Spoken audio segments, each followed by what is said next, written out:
అదే విధంగా మొన్నటికి మొన్న మా కేటీఆర్ గారు నిజంగా హైదరాబాద్ అంటేనే కేటీఆర్ ప్రపంచ దేశాల్లో ఐటీని అభివృద్ధి చేసినటువంటి కేటీఆర్ అన్న మీద ఒక ఆంధ్ర దొంగ ఛానల్స్ అరే వంశీ మా న్యూస్ ఒక్కటే హెచ్చరిస్తున్నాం బిడ్డ కోడంగల్ నుంచి ప్రతి ఇంటికి ఒక కేటీఆర్ అన్న సైనికులుగా ఉంటాం కేటీఆర్ అన్నకి ఏమైనా జరిగిన డూపు ఛానల్ ఉంది కదా అని ఫోటోలు మార్పిడి చేస్తే అదే వంశీగా నీకు చెప్తున్నాం మా న్యూస్ ఒక్కరికి చెప్తున్నాం ఒరే వంశీ నీకు మీ అమ్మ కానీ మీ అక్క కానీ నీ చెల్లె కానీ నీ బిడ్డ కానీ అట్లా చేస్తే నీ ఊరుకుంటావేమో బిడ్డ మా తెలంగాణలో అట్లా ఉండదు మా గుండెల మీద మా ఎదల మీద మా ఆడపడుచుల మీద కించపరిచే విధంగా చేస్తే మా న్యూస్ యజమానికి కానీ మా న్యూస్ ఉన్న ఛానళ్ళకు ఒక్కటే హెచ్చరిస్తున్నాం కొడంగల్ నియోజకవర్గం నుంచి ఇంటింటికి వచ్చి బిడ్డ నీ తాట తీస్తామని మనవి చేస్తున్నాం అదేవిధంగా ఈ కొడంగల్లో నిజంగా తిరుపతి రెడ్డి గారు ఎటువంటి ప్రోటోకాల్ లేకుండా కళ్యాణ లక్ష్మిలు ఇచ్చుకుంటూ రోడ్లు ఇనాగ్రేషన్లు చేసుకుంటూ బిల్డింగ్లు ఇనాగ్రేషన్ చేసుకుంటుంటాడు మరి అనుమల రేవంత్ రెడ్డి మన దేశంలో ఒక రాజ్యాంగం డాక్టర్ బిఆర్ అంబేద్కర్ గారు రాజ్యాంగం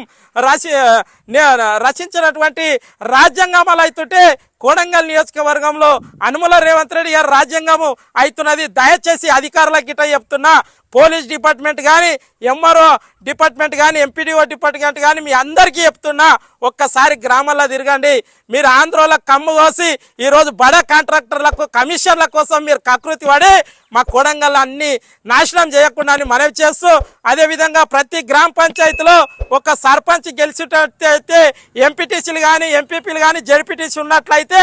ఈరోజు 19 నెలల గడుస్తుంది ఎలక్షన్ సోయలేదు వాళ్ళ ఎప్పుడు కమిషన్లు తీసుకోవాలి కొడంగల్ని దోసుకునే విధంగా ఈరోజు అన్నదమ్ములు పరిపాలిస్తున్నారు కొడంగల్ నియోజకవర్గంలో ఖబర్దార్ అని హెచ్చరిస్తూ మీరు ప్రతి గ్రామ పంచాయతీ ట్రాక్టర్ నడుస్తలేదు ఎక్కడున్న చెత్త అక్కడనే ఫస్ట్ నీ కొడంగల్ని తీసుకో కొడంగల్ నియోజకవర్గంలో మన దౌలతాబాద్ కానీ కొడంగల్లో మండల హెడ్ క్వార్టర్లో 1200 ఎకరాల ఉన్న రైతులకు రైతు బంధు చేయని దురదృష్టి బాధాకరం ఎందుకంటే ఓటేసిన పాపానికి ఈరోజు మాకు రైతు బంధు పడలేదని రైతులు బాధపడుతున్నారు మీ ఇదే విధంగా కొనసాగితే లోకల్ బాడీ ఎలక్షన్లో ఒక్క సీటు ఈట గెలవనీయమని మేము దౌలతాబాద్ మండల ప్రజల పక్షాన రైతుల పక్షాన ఎప్పుడు ప్రశ్నిస్తూనే ఉంటాం నీదేదైతే కాంట్రాక్టర్ల కోసం కమిషన్ కోసం నువ్వు కకృతి పడుతున్నావో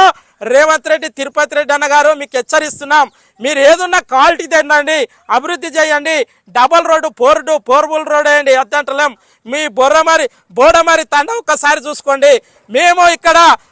వస్తేనే అన్ని గుంతలు నాణ్యతలేదు ఎందుకు ఇట్లా రోడ్లు వేసి జనాలను ఇబ్బంది పెడుతున్నారు మేము ఆంధ్ర కాంట్రాక్టర్లను వెంటనే కోడంగల్ నియోజకవర్గంకి వెళ్ళి తరిమి కొట్టే దగ్గర మేము వెంటాడుతూనే ఉంటామని నీకు ఓట్లేసిన పాపం సీఎం అవుతాడు అని ప్రతి కాంగ్రెస్ కార్యకర్త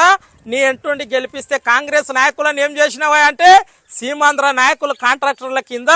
లారీల కాడ ఏం జాబులు ఇచ్చిందా అంటే 60,000 జాబులు ఇచ్చింది రాష్ట్రంలో పక్కకెట్టు కొడంగల్ నియోజకవర్గంలో కాంగ్రెస్ నాయకులకు ఏం జాబులు వచ్చినాయంటే టిప్పర్ కింద ఎంత ఉసుకొచ్చింది ఆ టిప్పర్ ఎన్ని ట్రిప్పులు వచ్చినాయి అటెండర్ కంటే ఈనంగా ఆ కాంగ్రెస్ కార్యకర్తలను పెట్టారు విచిత్రం నేను ఒక రోడ్ వేసేటప్పుడు పోతుంటే ఆయన అడిగిన మీకు ఏం జాబులు వచ్చినాయంటే మాకు సీఎం అయిన తర్వాత మంచి పని చేసిండు వస్తే కార్యకర్త ఏం చేసిండు ఎంపీపీ జడ్పీటీసీ కాదు వాళ్ళకి ఇచ్చేది ఆ అటెండర్ కంటే పోస్టు ఏమిది ఎన్ని లారీలు ఎన్ని జేసీపీలు వస్తున్నాయి అవి వస్తున్నాయి అని పెడుతున్నారు గది మన తెలంగాణ వచ్చిన తర్వాత తెలంగాణ ఒక దేశంలోనే నంబర్ 1 రాష్ట్రంగా నిలబెట్టినటువంటి కేసీఆర్ అని వదులుకొని ఈరోజు రేవంత్ రెడ్డి గారు గెలిపిస్తే వాళ్ళ కార్యకర్తలని మా నియోజకవర్గంలోని 8 మండలాల్లో ఉన్న కాంగ్రెస్లకు ఏమి పోస్టులు వచ్చినాయంటే అటెండర్ కష్టం వచ్చి రోడ్డు మీద మన లేబర్ నిలబడతాడు చూడు అది రాయనికే పెట్టిరు కాబట్టి అది మీ పరిస్థితి కాంగ్రెస్ నాయకులారా మీరు గమనించాలి మీరు అభివృద్ధి చేస్తుంటే మేము సహకరిస్తాం కానీ నాణ్యత లేని రోడ్లు వేస్తే మేము ప్రతి రోడ్డుకు వచ్చి ధర్నా చేసి సీఎం గారిని ఇక్కడ ఉన్న ఇన్ఛార్జ్ అని చెప్పుకుంటాడు కదా ఎటువంటి ప్రోటోకాల్ లేనటువంటి తిరుపతి రెడ్డి అన్న గారికి హెచ్చరిస్తున్నాం మీ అన్న దగ్గర కన్నా కాంట్రాక్టర్లను పిలిపించి మన తెలంగాణలో లేరా తెలంగాణలో ఇచ్చి కాంట్రాక్టర్ పిలుచు నీ కార్యకర్తలకు మంచి పనులు ఇప్పియాలని మనవి చేస్తూ ఈ అవకాశం ఇచ్చిన మీడియా మిత్రులందరికీ ధన్యవాదాలు తెలియజేస్తూ ముగించుకుంటున్నాను జై తెలంగాణ కేసీఆర్ గారి నాయకత్వం నరేంద్రన్న గారి నాయకత్వం కేటీఆర్ గారి నాయకత్వం జై తెలంగాణ.